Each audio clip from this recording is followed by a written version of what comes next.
故事開始由一名人類ヤシ諾塔馬確薩加入依間鋪頭開始。由於拉麵店一直以嚟都冇人類工作過，因此故事初期主要描寫塔馬確薩認識拉麵阿卡涅克嘅成員，亦都通過呢啲情節俾讀者有機會認識各個角色鮮明嘅貓咪。譬如店長班佐係好有匠人精神，會計兼門面嘅薩薩傑散佢十分能幹，亦都精打細算。顏值擔當嘅哈娜初接觸會覺得佢好難相處，但其實佢對自己要求好高。餃子出菜擔當嘅沙布就好貪食，而製麵擔當嘅庫利舒娜雖然係一隻老虎，但佢十分之膽小，亦都可以做到製麵呢種細緻嘅工作。除咗主要角色之外，亦都會出現唔少嘅配角，譬如一班經常光顧拉麵阿卡涅克嘅熟客，或者係同拉麵阿卡涅克有來往嘅律師、修理屋等等。有啲話數甚至會以佢哋為主角，令佢哋唔單止係一啲佈景板。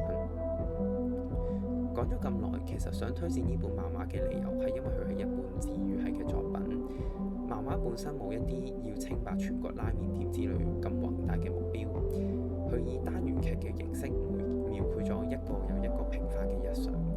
話雖如此，作者都會安排一啲突發嘅事件，例如哈娜嘅原主人係同哈娜分別之後揾到哈娜，亦都想同哈娜重新喺一齊。又譬如有一次有個人想收購拉麵阿卡涅克，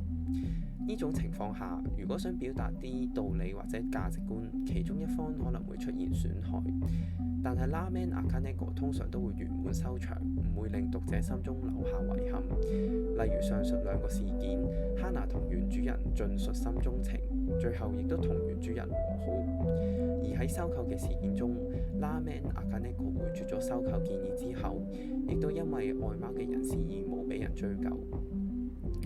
主要角色同埋一啲經常出現嘅角色都好討喜，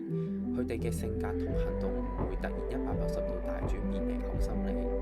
你每次翻開漫畫都好似你去一間你熟悉嘅拉麵店一樣，每次都有一班熟悉嘅角色迎接你。故事冇複雜嘅人際關係，亦都冇講述咩大條嘅道理，就只係美美地、慢慢地咁樣講述每個平凡嘅一日，好適合上班一族想揾啲輕鬆小品嚟睇下，或者係一眾愛貓人士。